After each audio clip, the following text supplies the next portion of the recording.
नमस्ते फ्रेंड्स, कैसे हैं आप सभी। जो लोग घर से कुछ काम करना चाहते हैं उनके लिए बेकिंग बहुत ही बढ़िया ऑप्शन है। तो बेकिंग में यूज़ होने वाली कौन कौन सी ऐसी चीज़ें हैं कि आप बिजनेस सेट करना चाहते हैं लेकिन आपको आइडिया नहीं, ये सब बताऊंगी। प्लस घर में बिना ओवन ओटीजी के गैस के ऊपर, कढ़ाई में, कुकर में, किसी पैन में आप केक कैसे बना सकते हैं, ये भी आज रेसिपी शेयर कर रही हूँ मैं। ये मैंने पाइनएप्पल फ्लेवर का केक बनाया है और ये मेरा एक ऑर्डर है। फिनिशिंग देख लीजिए कैसी है, सब कुछ स्टेप बाय स्टेप आज मैं बताने वाली हूँ। तो चलिए शुरू कर लेते हैं केक बनाना। अभी एक पाइनएप्पल फ्लेवर केक का ऑर्डर, तो हाफ केजी केक का ऑर्डर है। तो मैं अभी वही बनाऊंगी, आपके साथ रेसिपी शेयर करूंगी और मैं ना गैस के ऊपर बनाऊंगी। मुझे पर्सनली ना गैस के ऊपर केक बनाना बहुत अच्छा लगता है। बहुत बढ़िया केक बनते हैं, जीरो वेस्ट होता है। अवन में जब आप बनाते हैं ना तो ऊपर की जो लेयर होती है ना वो थोड़ी सी हार्ड हो जाती है, जिसे हमेशा डिस्कार्ड करना ही पड़ता है। और गैस के ऊपर या कुकर में जब आप बनाए ना, कढ़ाई कुकर में, बहुत अच्छा बनता है, जीरो वेस्टेज है। तो मैं गैस के ऊपर ही प्रेफर करती हूँ केक बनाना। तो अगर आप भी मेरी तरह से ना घर से बेकिंग करते हैं तो आपको कुछ ना मैं बहुत सारी छोटी छोटी इन्फॉर्मेशन शेयर करूंगी जो आपको बहुत फायदा देगी। तो बेसिकली मुझे पाइनएप्पल केक बनाना है और जब भी मैं केक बनाती हूँ तो घर से ही पिसी हुई चीनी का इस्तेमाल करती हूँ। तो मेरी चीनी हो गई है खत्म। तो सबसे पहले ना मैं चीनी पीस लूंगी। तो नॉर्मल जो चीनी होती है ना वही पीसनी है, बाजार से आपको कोई भी चीनी नहीं लाना है, वो काफी महंगा पड़ता है। कास्टर शुगर जो होता है काफी एक्सपेंसिव वो आता है और जितना आप उसको खरीद के केक बनाओगे ना आपको कोई फायदा नहीं होने वाला। तो घर की जो चीनी होती है ना रेगुलर वाली, उसको ही फाइन पाउडर बना के ना स्टोर करके रखिएगा। तो मैं ऐसे ही करती हूँ। और जैसे आप उसे स्टोर करते हैं ना, किसी डब्बे में भरते हैं, तो थोड़े दिनों में ना इसमें थोड़ी गांठें सी आ जाती है।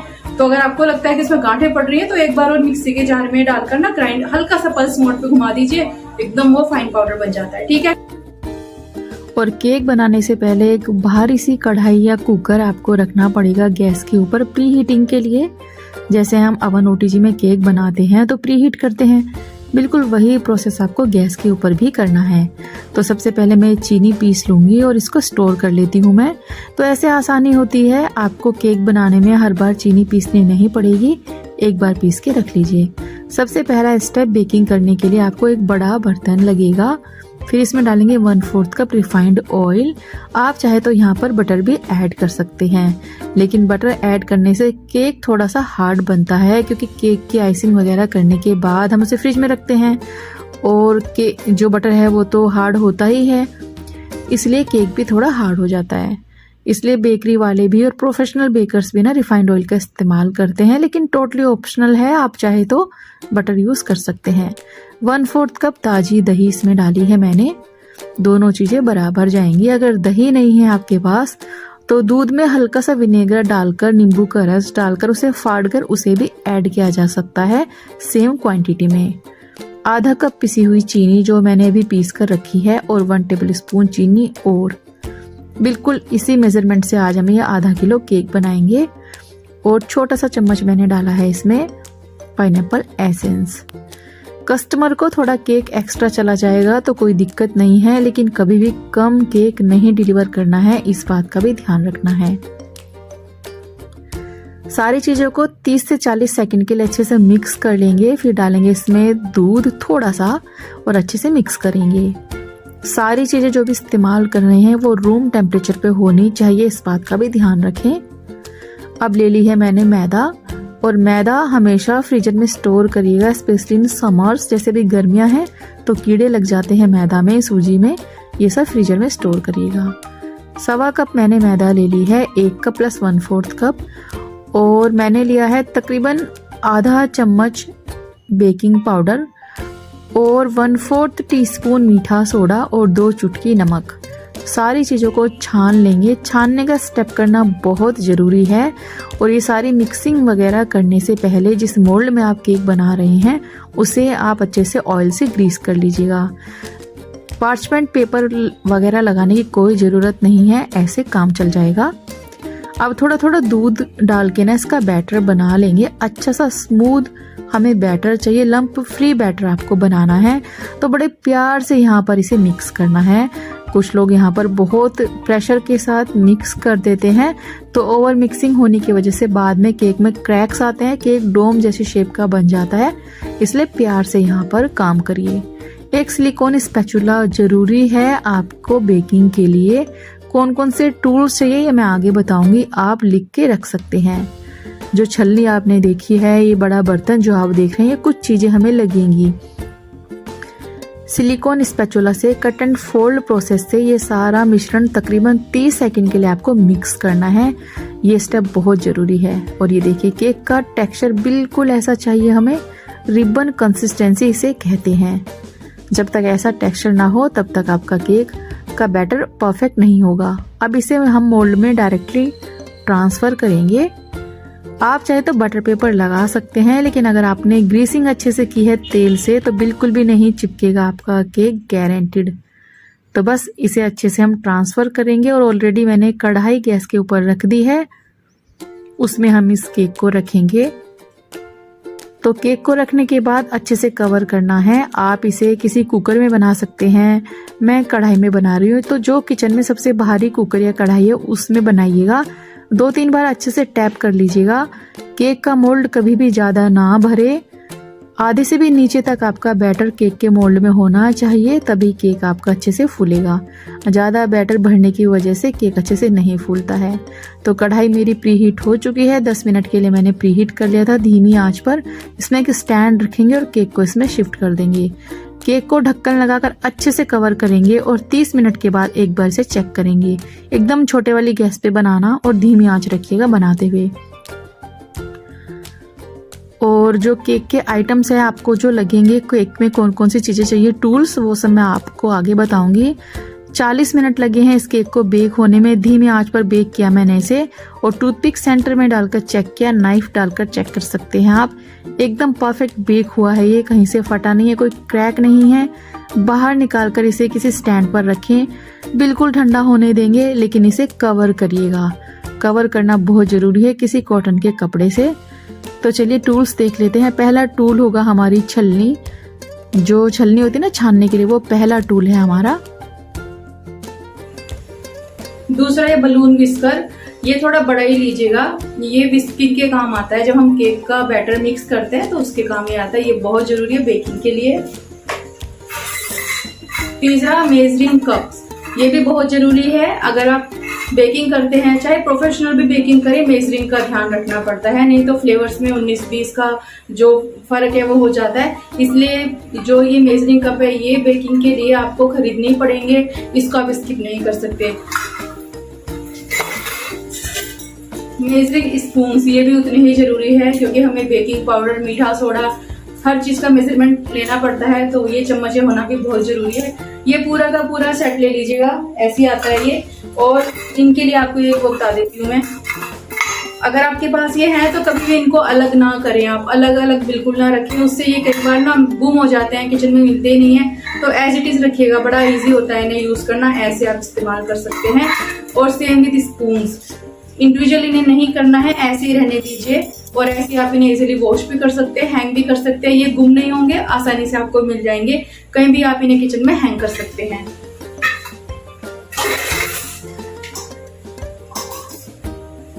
ये के स्क्रैपर्स हमें चाहिए केक की फिनिशिंग के लिए, आपको इनको भी लेना पड़ेगा।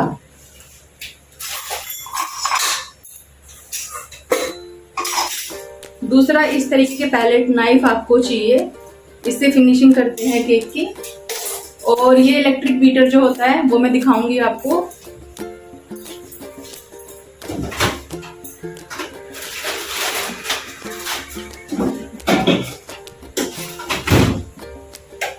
इस घर में मेरा जो माइक्रोवेव है वो मेरे स्टोरेज का काम करता है, मेरी बेकिंग की कई सारी चीजें उसमें होती है, तो ये आपको लेना पड़ेगा। इसका जो ये रहता है ना वॉट, उसका ध्यान रखिएगा। मेरे पास फिलिप्स का है, बहुत अच्छा रन करता है, तो आप कोई भी ले सकते हैं, मर्फी का ले सकते हैं, फिलिप्स का ले सकते हैं, बजाज का ले सकते हैं, लेकिन इसके वॉट का ध्यान रखना पड़ेगा। इसी से आपकी जो व्हिप क्रीम है वो बीट होगी और बढ़िया आपको रिजल्ट मिलेंगे। कुछ लोग जो बोलते हैं ना इससे काम हो जाता है, इससे वो काम नहीं होगा और आपका हाथ और टूट जाएगा। उसके बाद आपको लेने आएंगे ये सिलिकॉन स्पैचुलास, ये भी चाहिए, फिनिशिंग के लिए बहुत यूजफुल होते हैं, मैं इन्हें पर्सनली बहुत यूज करती हूँ। तीसरा, ये सिलिकॉन ब्रश, ये भी बहुत जरूरी है, इससे जब हम सिरप डालेंगे ना केक के ऊपर तो इवनली अच्छे से जाता है, तो ये मुझे बहुत अच्छा लगता है। और ये सारी चीजें ना बहुत सस्ती है, अमेजन से आप ले सकते हैं, फ्लिपकार्ट से ले सकते हैं, ऑनलाइन आपको सब कुछ मिल जाएगा। फिर आ जाते हैं पाइपिंग बैग। ठीक है, पाइपिंग बैग का पूरा सेट ले लीजिएगा, ये भी आपको ऑनलाइन मिल जाएगा। फिर आ जाते हैं ये वाले नोजल्स, ये भी आपको लेने पड़ेंगे, लेकिन जो N1 है ना, ये मल्टीपर्पज नोजल होता है, ये आप जरूर लीजिएगा। बाकी स्टार नोजल, N1 लीफ वाला नोजल, कुछ पर्टिकुलर होते हैं वो जरूर लीजिएगा। बाकी आप पूरा सेट भी बाय कर सकते हैं, तो ये भी चाहिए हमें। कुछ टैग्स चाहिए बर्थडे एनिवर्सरीज के, अच्छे वाले कलर चाहिए, चीप कलर बिल्कुल मत लेना, स्पेशली जो ड्राई कलर्स आते हैं वो हम बेकिंग में इस्तेमाल नहीं करेंगे, उससे केक कड़वा होता है। तो जो इस तरीके के कलर्स आते हैं ना, ये बहुत बढ़िया होते हैं, आपको यही लेने हैं। तो ये कुछ सामान है जो आपको लेना पड़ेगा। और एक सबसे इम्पोर्टेंट चीज जो मुझे लगती है वो होता है केक के काटने के लिए नाइफ। नाइफ आप जब भी लेते हैं तो ब्रेड नाइफ मत लीजिएगा, ये मेरा पर्सनल एक्सपीरियंस है। अगर आप कंफर्टेबल है ब्रेड नाइफ के साथ तो आप वो भी बाय कर सकते हैं। ब्रेड नाइफ से जब मैं केक का स्पॉन्ज कट करती हूँ तो वो क्रम्बल हो जाता है, टूट जाता है, फिनिशिंग अच्छी नहीं आती। जो नॉर्मल नाइफ होता है ना, जो स्ट्रीट पे आपको मिलेगा कहीं ना कहीं, या फिर बर्तन शॉप पे मिलेगा, लोहे का नाइफ होता है, काफी बड़ा सा, बहुत इतना बड़ा नाइफ है मेरा, लेकिन अभी वो कहाँ रखा है मुझे बिल्कुल याद नहीं है। तो अभी तो मैं इससे काम चलाती हूँ, रील से। तो जो रील होती है ना, थ्रेड बेसिकली आपको चाहिए, इससे बहुत अच्छा केक कटता है। तो अभी मैं इसी से केक की कटिंग करती हूँ, वो मैं आज आपको दिखाऊंगी कि कैसा केक इससे कटता है और किस तरीके से आप इसे इस्तेमाल कर सकते हैं। चलिए, ये थे कुछ टूल्स जो आपको बेकिंग करने के लिए चाहिए। उसके बाद ऑब्वियसली केक मोल्ड तो चाहिए आपको, स्क्वायर में, राउंड्स में आप ये भी ले सकते हैं। बटर पेपर आप ले सकते हैं, लेकिन मुझे बटर पेपर की रिक्वायरमेंट नहीं होती, मैं ऐसे केक बना लेती हूँ। तो ये मैंने कल एक केक बनाया था, इसकी रेसिपी मैंने ऑलरेडी शूट कर ली है, आपको दूंगी किस तरीके से स्पॉन्ज बनाना है। यह है पाइनएप्पल फ्लेवर्ड स्पॉन्ज। और हाँ, आपको ये एसेंस वगैरह भी लेने पड़ेंगे, चॉकलेट लेना पड़ेगा एगलेस बेकिंग के लिए। जैसे आप, मतलब मैं एगलेस बेकिंग करती हूँ, लेकिन अगर आप एग के साथ भी बेकिंग करते हैं तो भी आपको एसेंस वगैरह तो लगेंगे ही। तो ये देखिए, यहाँ पर ये स्पॉन्ज मेरा बनकर तैयार है, मैंने इसे गैस के ऊपर बनाया था। ठीक है, चलिए अभी मैं आपको इसे डीमोल्ड करके दिखाती हूँ।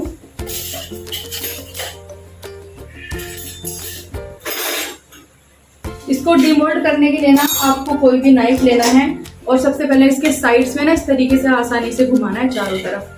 ठीक है, आसानी से घुमाना है। और जब ये बेक होता है ना, कढ़ाई या अवन ओटीजी जिसमें भी आप करते हैं, साइड से अपने आप ही छोड़ देता है। अब इसको जब आप इसे बेक कर ले, बिल्कुल ठंडा होने दीजिए, बिल्कुल ठंडा। अगर आपको जल्दी में जैसे कभी कभी ऑर्डर आ जाता है तो पंखे के नीचे रख दीजिएगा, एकदम ठंडा हो जाएगा। उसके बाद ही नेक्स्ट प्रोसेस करना है। गर्मा गर्म केक को कट करने की कोशिश करेंगे तो वो टूट जाएगा। ठीक है, चलिए अब इसे डिमोल्ड करके दिखाती हूँ कि स्पॉन्ज कैसा बना है। ये देखिए, तो ये है हमारा एगलेस स्पॉन्ज जो मैंने कढ़ाई में बनाया है, आप लोगों के साथ रेसिपी शेयर करूंगी। बहुत ही स्पॉन्जी है ये, बहुत ही फ्लफी बना है। ये देखिए, बिल्कुल भी क्रैक्स नहीं है इसमें, एकदम शानदार। ठीक है, तो चलिए अब इसे काटते हैं और आगे का प्रोसेस शुरू करते हैं। केक बिल्कुल ठंडा है और मैंने इसे टेबल पे रख लिया। ये टेबल भी आपको लेना पड़ेगा। और केक की ना, वैसे तो केक बिल्कुल परफेक्ट है, इवनली बेक्ड है, कहीं से फटा वटा नहीं है, लेकिन फिर भी हल्की सी लेयर इसकी ट्रिम करिएगा और इसे ट्रिम करके टेस्ट कर लीजिएगा। टेस्ट करना बहुत जरूरी है, बिना टेस्टिंग के केक को कभी भी डिलीवर ना करें।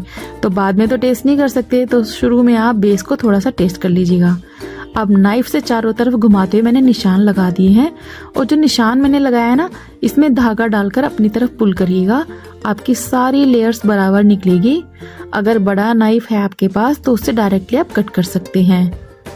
तो ये देखिए किस तरीके से मैं काट रही हूँ। तो ये टेबल ना खराब वाला मत लेना, अच्छी क्वालिटी का टेबल लेना, और बिल्कुल भी केक चिपचिपा नहीं बना, एकदम परफेक्ट बना है। जो टेबल है ना, ये 1000 रुपीज से ऊपर वाली रेंज का लीजिएगा, आपको बार बार नहीं लेना पड़ेगा। खराब ले लोगे तो बार बार लेना पड़ सकता है। अब ये व्हिप क्रीम लिया है मैं इसमें 1 कटोरी plus 2 table spoon whip cream का इस्तेमाल करूंगी। जब भी बेकिंग करते हैं तो व्हिप क्रीम आपको फ्रीजर से निकाल कर फ्रिज में रखनी है, फिर उसे इस्तेमाल करेंगे हम। और व्हिप क्रीम हल्का मीठा होता है, फिर भी थोड़ा सा पाउडर शुगर इसमें जाएगा, तकरीबन 1 टेबल स्पून, और फिर हम इसे बीट करेंगे। तो इसमें ना मोड्स होते हैं 1 2 3 4 करके, तो हम 1-1 मिनट के लिए सारे मोड्स पे से बीट करेंगे। पहले 1 मिनट के लिए फर्स्ट वाले मोड पे, फिर सेकंड पे, थर्ड पे। थर्ड मोड पे आते आते ये इस तरीके से आपको दिखेगा, लेकिन गिरेगा ये क्रीम। आपको क्रीम तब तक फेंटना है जब तक कि स्टिफ पीक में ना आ जाए। प्लस ये जो बोल है जिसमें आप इसे फेंट रहे हैं ये बड़े साइज का होना चाहिए, और जब आप इसे उल्टा करें तो क्रीम बिल्कुल ना गिरे। जब क्रीम नहीं गिरता इट मीन्स एकदम परफेक्ट आपने क्रीम को बीट किया है। आधा कटोरी पानी ले लेंगे, इसमें थोड़ा सा पिसा हुआ चीनी डालेंगे और 1 टेबलस्पून पाइनएप्पल क्रश डालेंगे। इससे फ्लेवर बहुत अच्छा आता है और ये सीक्रेट है बेकरी वालों का। अब एक मैंने ले लिया यहाँ पर बोर्ड जिस पे मैं केक को रख के डेकोरेट करने वाली हूँ। तो बोर्ड पे ना हल्का सा क्रीम लगाएंगे ताकि हमारा बेस फिसले ना। अगर आप डायरेक्टली बेस रखेंगे तो फिसलेगा, केक आपका अच्छा नहीं बनेगा। बेस रखेंगे एक सिलिकॉन ब्रश की मदद से। अच्छे से जो सिरप हमने तैयार किया था पूरे केक में अच्छे से सिरप लगाएंगे। सिरप अच्छे से पोर करना है, नहीं तो केक ड्राई बनेगा। और फिर व्हिप क्रीम डालकर पैलेट नाइफ की मदद से इसे अच्छे से सेट कर लेंगे। शुरुआत से ही आप नीचे वाली जो लेयर है केक की साइड के इसके एजिस को फिनिशिंग देते जाइएगा। फिर मैंने डाला यहाँ पर पाइनएप्पल क्रश, अच्छे से डालेगा, इससे फ्लेवर बहुत बढ़िया आता है। देखिए मैं आपको क्या बताना चाह रही हूँ, समझने की कोशिश करिएगा। अभी जैसे मैंने स्पॉन्ज रखा उस पे मैंने डाला है सिरप अच्छे से, फिर मैंने क्रीम डाला। ये देखिए ये जो काम मैं कर रही हूँ ना साइड से इसको फिनिश देने का, ये आपको शुरुआत से ही करते हुए जाना है। इसके कई फायदे हैं। पहला फायदा, आपके केक की कोई भी लेयर अनइवन नहीं होगी, आपका केक बहुत अच्छा बनेगा। और जो सबसे नीचे वाली लेयर होती है ना केक की, वो हमेशा टॉप पे रखेंगे ताकि केक अच्छा लगे दिखने में, फिनिशिंग बढ़िया आती है। सीधा आपका केक बनेगा एकदम स्ट्रेट। कई बार केक मटके की तरह बन जाते हैं, कई बार केक फुटबॉल की तरह बन जाते हैं, तो फिर वो नहीं होगा। एकदम परफेक्ट आपका केक बनेगा बेकरी जैसा। तो बस अब अच्छे से इसको जो है आप आइसिंग कर लीजिएगा। अगर आप कंफर्टेबल नहीं हैं इस तरीके से आइसिंग करने में तो किसी पाइपिंग बैग में भर के आप इसकी आइसिंग कर सकते हैं। अब एक पैलेट नाइफ लेंगे और अच्छे से ये जो टेबल है इसको घुमाएंगे। जल्दी जल्दी घुमाइएगा, टेबल स्पीड से घूमेगी उतना ही फिनिश आपका केक होगा। और शुरुआत में अगर केक फिनिश भी नहीं हो रहा है तो कोई बात नहीं, घर में प्रैक्टिस करते रहिएगा, हो जाएगा। ये जो पैलेट नाइफ है इसकी मदद से टेबल घुमाते रहिए और केक को फिनिश करते रहिएगा। मैं ऐसे ही सिलिकॉन स्पैचुला से इसको फिनिश करूंगी, मैं इसमें ही कंफर्टेबल हूँ। लेकिन अगर आप नहीं हैं तो आप पाइपिंग बैग में भर के इसकी क्रम कोटिंग कर सकते हैं। फिर ये छोटा सा मैंने ले लिया स्क्रैपर, छोटा स्क्रैपर है क्योंकि केक भी छोटा ही है। साइड के एज इससे फिनिश करेंगे और बाहर से अंदर की तरफ स्ट्रोक हम केक में लगाएंगे, जो आइसिंग है इसमें लगाएंगे। और एक कपड़ा जरूर रखेंगे साथ में। हर बार आपको पैलेट नाइफ अच्छे से कपड़े से साफ करके इस्तेमाल करना है। फिर एक कोम ले लिया है मैंने, इसको घुमाते हुए इस तरीके से फिनिश कर देंगे। फिर ये जो बोर्ड है इसे भी अच्छे से साफ कर देंगे और केक को रखेंगे 15 मिनट के लिए फ्रिज में ठंडा होने के लिए। तब तक ले लेंगे 2 से 3 tablespoon neutral jail. Pineapple flavoured cake है तो हल्का लेमन येलो कलर आता है लिक्विड वाला, वो एक ड्रॉप डालेंगे। और 3 टेबलस्पून जेल में 1 टेबलस्पून पानी डालेंगे। उसके बाद अच्छे से मिक्स करेंगे और इसे एक पाइपिंग बैग में भर लेंगे। ठीक है, और ये केक 15 मिनट के बाद मैंने निकाला बाहर। साइड से इसके इस तरीके से ड्रिप बनाएंगे। पाइनएप्पल फ्लेवर्ड केक है, सिंपल फिनिशिंग करेंगे इसकी। सिंपल इसकी जो है साज सज्जा होने वाली है बेसिकली। आप जैसा चाहे इसको डेकोरेट कर सकते हैं, लेकिन एक बात का ध्यान रखें कि ज़्यादा आइसिंग इस पे नहीं करनी है, नहीं तो केक का वेट ज़्यादा हो जाएगा। फिर सारा जो ये जेल था सेंटर में डालकर पैलेट नाइफ की मदद से अच्छे से इसको फिनिशिंग दे देंगे, आराम से हो जाती है। फिर आपको जिस हिसाब से डेकोरेट करना है उस हिसाब से आइसिंग भर, ये जो क्रीम है इसको पाइपिंग बैग में भरिए। तो मैंने N1 नोजल लगाकर ये थोड़ा सा क्रीम बचा था वो डाल दिया और पहले थोड़े से छोटे थोड़े से बड़े फ्लावर्स बना दिए और उसके बाद अच्छे से डेकोरेट कर दिया। थोड़े से स्प्रिंकल्स डाल दिए। बॉर्डर बिल्कुल नहीं बनाया नीचे क्योंकि ऐसे ही बहुत अच्छा लग रहा है, प्लस नीचे में बॉर्डर बनाएंगे तो केक का वेट ज़्यादा होगा। तो ये था हमारा आज का केक जो मैंने बनाकर कर लिया है तैयार। केक को बनाने के बाद हमेशा 15 से 20 मिनट उसे फ्रिज में जरूर रखना है आपको, डायरेक्ट उसको नहीं देना है। तो ये मैंने केक को फ्रिज में रखा, फिर बाहर निकाला। अब मैं इस पर टैग लगा रही हूँ। तो आपको बेकिंग में कौन कौन से टूल्स चाहिए मैंने बता दिया, लेकिन 2-3 टूल्स और हैं जिनकी आपको रिक्वायरमेंट पड़ेगी। जैसे कि केक का बोर्ड जो होता है बनाने के लिए ये भी लगेगा, पैकिंग मटेरियल लगेगा और वेइंग स्केल। सबसे इम्पोर्टेंट होता है वेइंग स्केल, ये चाहिए क्योंकि वेट करके देना पड़ता है केक। बस इस बात का ध्यान रखिए कि कस्टमर को केक कम ना दे, थोड़ा ज़्यादा होगा तो चलेगा। और छोटी छोटी बातों का ध्यान रखकर आप केक बनाएंगे तो परफेक्ट बनेगा। टेस्ट मैटर करता है, फिनिशिंग धीरे धीरे आ ही जाएगी, तो निराश बिल्कुल ना हो और ट्राई करते रहिएगा। एकदम प्रोफेशनल बेकिंग करना आप शुरू कर देंगे। मैंने बेकिंग कहीं से सीखी नहीं है और प्रैक्टिस करते करते केक्स का ऑर्डर बनाते बनाते आज मैं इस लेवल पे आ चुकी हूँ। तो कैसा लगा आपको ये केक? आशा करती हूँ कि पसंद आएगा। तो ट्राई करिएगा आप भी अपने घर में इस रेसिपी को अपने बच्चों के लिए बनाना। तो किसी भी बर्तन में आप इसे बना सकते हैं, मोल्ड की ज़रूरत भी नहीं है। जो भी स्टील के पतीले कटोरे होते हैं ना घर में, उसमें भी आसानी से बन जाएगा। और सारी चीज़ें ना मैं फिर भी ना डिस्क्रिप्शन बॉक्स में लिख के बता दूंगी कि कौन कौन सी चीज़ें आपको चाहिए, आप वहाँ से ले सकते हैं। और आप मुझे इंस्टाग्राम पर भी फॉलो कर सकते हैं, यूट्यूब चैनल को भी मेरे आप सब्सक्राइब कर सकते हैं, आपको वहाँ से भी काफ़ी इन्फो मिलेगी। तो अगर आपको थोड़ा सा भी या कुछ भी इन्फॉर्मेटिव लगता है, आपको यूज़फुल लगता है, तो वीडियो को लाइक कमेंट शेयर जरूर कर दीजिएगा और मुझे सोशल प्लेटफॉर्म्स पे आप फॉलो कर लीजिए। तो बस अब ये केक हो चुका है तैयार। इस डब्बे को मैंने, ये जो डब्बे आते हैं ना, इनको घर पे बनाना पड़ता है। बना दिया था मेरे बेटे ने, वही बनाता है, उसको बड़ा मजा आता है। और ये हो गया तैयार डिलीवरी के लिए। कैसा लगा आपको जरूर लिख के बताना।